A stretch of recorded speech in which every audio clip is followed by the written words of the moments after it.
video, I'm going to show you how to take a few simple ingredients and make mountains and mountains of your own custom gummy candies at home.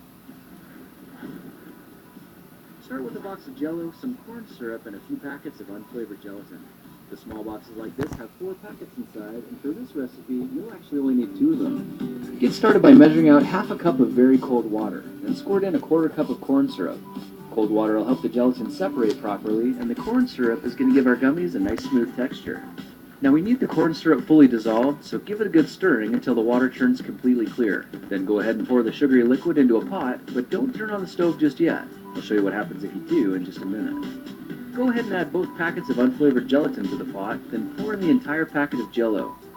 Now it's going to take a minute or 2 for the gelatin to absorb into the water, but take your time and be patient so you don't make a mess, and keep stirring it slowly until you can see all the gelatin is mixed in.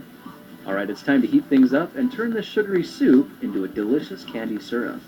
Set your stove to medium-low heat for around 5 to 10 minutes, making sure to stir the candy mix every minute or 2 to keep it from burning. While that's warming, it's a good idea to find something you can use as a candy mold, like these ice cube trays I found at the Lego store. When you see the gelatin is completely liquefied, the syrup is ready for pouring, and you should be able to pour it straight into the molds. But be careful not to spill, because the syrup's extremely hot and will burn you. Now, if you see little lumps, clumps, or bubbles floating to the top, it's probably because you didn't start with cold water, or you heated up the mixture too fast for the gelatin to fully separate. But don't worry, there's a really easy way to fix it. Pour all of the syrup into a tall and narrow, heat-resistant container like a large drinking glass. As you do, you'll immediately notice all the bubbles and gelatin lumps start rising to the top. Let it sit for around 10 minutes to give it all a good chance to settle and cool a bit, and you'll soon see all the impurities collect together at the top and separate into a layer of gummy foam. Now check this out. All you have to do is reach in with a spoon or a spatula and scrape this newly formed skin away. Just like that, you've got yourself a beautiful and impressively clean gummy syrup ready for casting. And to make the next steps as easy as possible, I'm collecting the magical syrup in a condiment container. These kind of containers are perfect for filling up your molds.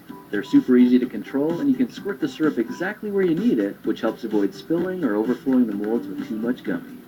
I gave these candies a few hours to cool, so you can see just how much of a difference it makes to take the extra step and skim the bubbles off the top before making your candies. Alright, let's see how our gummy mix does with a much more intricate and detailed ice cube mold like this one. And you might have noticed that this time, the syrup is impressively clear. 5 hours later, we've got ourselves a batch of really cool Lego gummy guys, which apparently are balanced enough that they can stand up on their own. It's kind of cool. Now just for fun, I made a silicone mold from actual Lego bricks and a 2-part silicone mix from a special effects supply store. Now you should know that when the syrup cools down, it's going to shrink a little. So to compensate for that, try filling the molds just a tiny bit higher than the top. For one finishing touch, I got a clean Lego base plate and brushed it lightly with vegetable oil, then carefully placed it down on top of the mold. You can see the edges have little dimples to help keep all the studs perfectly aligned, so all it needs now is something like a heavy book to give it some weight and hold it in place. I let these ones cool on the counter for around 6 hours, and you can see that if we carefully remove the base plate now, our little Lego gummies have small divots on the bottom, which means they're connectable. Let's take one of the bricks out of the mold and take a good look up close. You can see there's a surprising amount of detail captured in the gummy snack, and they're not sticky at all, but actually quite firm, and they smell delicious. You probably also noticed they're completely transparent, which puts their level of awesomeness on a completely different scale. Alright, let's take this idea to the next level with different colors and different flavors. I tripled the recipes and made 7 different batches, then let them cool overnight so they'd all be crystal clear. Now if you try doing this yourself, you might find that getting them out of the cups is pretty tricky.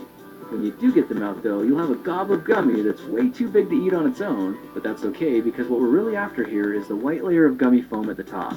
Now if you're really careful, you can use something like a kitchen knife to slowly trim the top layer off, which will leave you with a huge chunk of gummy goodness. And these transparent gummy blocks can be remelted on medium-low heat and molded into any shape you want.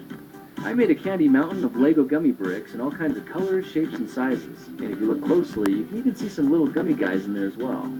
In keeping with the Lego theme, I went back to the store and picked up a bunch of containers just so I could have a unique place to store my custom candies. Now you could keep all your Lego gummies separate, but I ended up mixing all mine together and filling the containers with all kinds of random pieces. How awesome is that? The best part is, if you snap on the lid and keep them in the fridge, they can stay good for up to a month. Now since the gummies are interlocking, you might be wondering if you can build things with them as well. The answer is yes, as long as you can resist the temptation to snack on them first. For one last experiment, try finding a handful of chewable vitamin C tablets and powderize them in a blender for about 30 seconds. I used 8 tablets or 4,000 milligrams for this batch, and when you mix the powder into the gummy syrup, you've just made your candies vitamin C enriched. Of course, these are a slightly healthier version, but more importantly, it gives them a slightly sour taste, making them even more delicious and extremely addictive. Well, now you know how to use a few simple ingredients to make a bucket full of colorful Lego gummies that are stackable, snackable, and fun to share. By the way, you don't have to make your gummies into Legos. You can actually make anything you can think of. I converted some of my leftover syrup into an assortment of AA, AAA, and D-cell batteries. Well, that's it for now. If you like this project, perhaps you'll like some of my others. Check them out at thekingofrandom.com. Hey guys, I hope you learned something.